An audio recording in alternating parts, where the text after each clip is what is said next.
Hello, हम लोग class 9 lesson 6 ऊतक के बारे में पढ़ रहे थे। टिश्यू के बारे में हम पढ़ रहे थे। उसमें हमने क्या किया है कि प्लांट टिश्यू या पादप ऊतक के बारे में पढ़ लिया है। अब हम क्या पढ़ेंगे? जंतु ऊतक के बारे में पढ़ेंगे। जंतु ऊतक बोले एनिमल टिश्यू के बारे में हम पढ़ेंगे। तो जंतु ऊतक किसे कहते हैं? जंतु ऊतक मुख्यतः 4 प्रकार के होते हैं। पहला है इपिथीलियमी ऊतक, दूसरा है संयोजी ऊतक, तीसरा है पेशीय ऊतक, चौथा है तंत्रिका ऊतक। पहला है इपिथीलियमी ऊतक या इपिथेलियल टिश्यू किसे कहते हैं? एपिथीलियमी ऊतक जंतु शरीर की वाह है बोले तो बाह्य सतह का निर्माण करते हैं। एपिथीलियमी ऊतक पूरे शरीर के चारों ओर तथा भीतरी सतहों के रक्षक आवरण का बनाता है। क्या करता है? ये रक्षक आवरण बनाता है, मतलब रक्षा करने के लिए आवरण बनाता है। इनकी कोशिकाएं एक दूसरे से बिल्कुल सटी होती हैं, मतलब एक दूसरे से चिपकी होती हैं, और उनके अंदर अंतः कोशिकीय पदार्थ की मात्रा कम या बिल्कुल नहीं होती है। क्या होती है? अंतः कोशिकीय पदार्थ की मात्रा जो होती है वो एकदम कम होती है या बिल्कुल नहीं होती है। कोशिकाओं के भित्ति के रूप में पाए जाने के कारण इसे बहुत अच्छा रक्षक ऊतक माना जाता है। इसे हम क्या कहते हैं? रक्षक ऊतक भी कह सकते हैं कि ये क्या है? एक रक्षक ऊतक है। हमारी त्वचा, मुंह का बाह्य आवरण, फेफड़े इत्यादि सभी क्या है? एपिथेलियम ऊतक के बने होते हैं। आकार तथा कार्य के आधार पर एपिथेलियम ऊतक को निम्न प्रकार से वर्गीकृत किया जाता है। पहला है तल ऊतक, दूसरा है स्तंभीय ऊतक, तीसरा है घनाकार ऊतक, चौथा है रोमाभी उपकला, पांचवा है ग्रंथिल उपकला। एपिथेलियम ऊतक के मुख्य कार्य कौन कौन से हैं? ये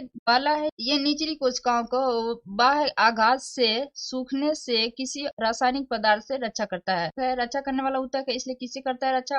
बाह्य आघात से, सूखने से, चाहे किसी रासायनिक पदार्थ से बचाता है या रक्षा करता है। दूसरा है उस अंग को बचाना जिसके चारों ओर यह ऊतक होता है, मतलब कि उस अंग को भी बचाता है जिसके चारों ओर यह ऊतक होता है। तीसरा है ग्रंथियों का निर्माण करता है। चौथा है जल तथा खनिज पदार्थों के अवशोषण में सहायता करता है। देखिए ये फिगर है, ये क्या है? सल्की है, ऊतक है। ये ऊतक देख रहे हैं आप, ऐसे जैसे भी आप कह सकते हैं। अगर ऐसे कटिंग किया हो तो फिर यही चीज ऐसे ही बनेगी। तो ये जो सल्क आकार की ऊतक है, ये आधार झिल्ली है। ये बीच में क्या है? ये बीच में केंद्रक है। ये जो इसमें भरा हुआ है लिक्विड, ये कोशिका द्रव्य है। जो बीच में ज्वाइंट, इसे क्या बोलते हैं? हम सीमेंट पदार्थ कहते हैं। तो ये क्या है? सल्की ऊतक है। इसका आकार के हिसाब से समझ ली बांटा गया है ना, तो इसका आकार सल्की। अब ये देखिए घनाकार है, ये घन की तरह है, ये चारों तरफ है। तो ये ऊतक है तो सब पूरा ज्यादा होगा ना, इसे छोटा सा पार्ट लिया गया है। घनाकार जैसा होता है कि चारों तरफ ये बराबर होता है, जैसे लंबाई, चौड़ाई, ऊंचाई तीनों इसका बराबर होता है, तभी तो घनाकार होगा। तो यही है आपका आधार झिल्ली। इसका जो नीचे वाला हिस्सा है ये आधार झिल्ली है, और ये बीच का केंद्रक है। ये जो लिक्विड है वो कोशिका द्रव्य है। ये बीच का जो ज्वाइंट है इसका, ये सीमेंट पदार्थ है। उसी तरह ये है, ये स्तंभाकार, मतलब ये स्तंभ की तरह से एक पे एक इस पे इकट्ठा है, तो ये स्तंभ की तरह है। ये बीच में केंद्रक है ये इसका, ये नीचे वाला आधार झिल्ली है। संयोजी ऊतक को क्या बोलते हैं? Connective tissue. ऊतक जो एक अंग को दूसरे अंग से या एक